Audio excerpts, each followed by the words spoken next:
هەولێر سلێمانی هەڵەبجە و ڕانیە لە کۆدەنگێکدا بۆ زیندانیانی بادینان چوونە بەردەم دادگای شوێنەکانی خۆیان و بە یەک دەنگ داوای ئازادی ڕادەربڕینیان کرد.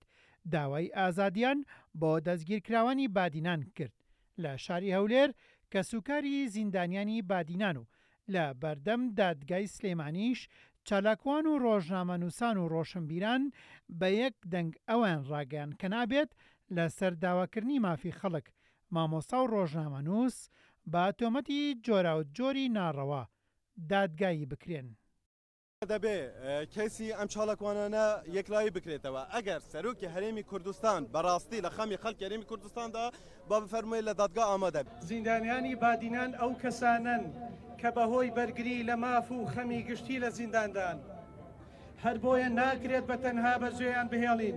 بە تایبەتیش ئەو کەسانە بەهۆی داکۆچی لە چین و توێژەکان و موچەخۆران و مامۆستایان و ئازادە گشتەکان لە زینداندا تون کراون.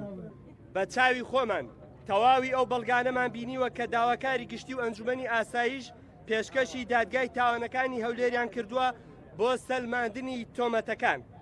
بۆیە وەک ڕێکخراوێکی نێودەوڵەتی چاودێریکەری مافی مرۆڤ جەخت لەوە دەکەینەوە کە تەواوی ئەو تۆمەتانەی خراونەتە پاڵ چالاکان و ڕۆژنامەنووسانی بادینان تۆمەتی بێبەڵگەن و هیچ دادگا و دادوەرێکی سربەخۆ ناتوانێت بە پشتبەستن بۆ بەڵگە لاوازانە کۆمەڵێک ڕۆژنامەوانی سربەخۆ و کۆمەڵێک چالاکوانی دڵسۆز بە سیخوڕیکردن و پلان ڕێژی بۆ کاری تێکدەرانە تۆمەتبار بکات. لە هەڵەبجە و ڕانێش لە هەمان کاتی سلێمانی و هەولێردا ڕۆشنبیران و ڕۆژنامەنووسان و پارێزەران دادگاییکردنی دەستگیرکراوانی بادینانیان بە نایاسایی و نادەستوری لە قەڵەمدا.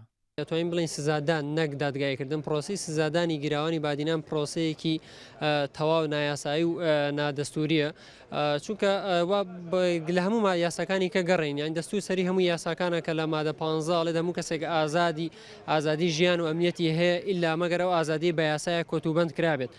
لە کاتێکا ئەو کاری کە سزادراوانی بادینان ئەنجامیان داوە هیچ پێشێلێکی یاسایی تێدا نیە، داوای مافێکی سەرەتایی خۆیان و ماباقی هاوڵاتیانیکەی کوردستانیان کردووە. زیاتر لە 80 ڕۆژنامەنووس و چالاکوان و مامۆستا و تۆمەتی جۆرا و جۆر لە بادینان دەستگیر کراون، بەشێکیان دادگایی کراون و بەشێکیشیان لە چاوەڕوانی دادگاییکردندان.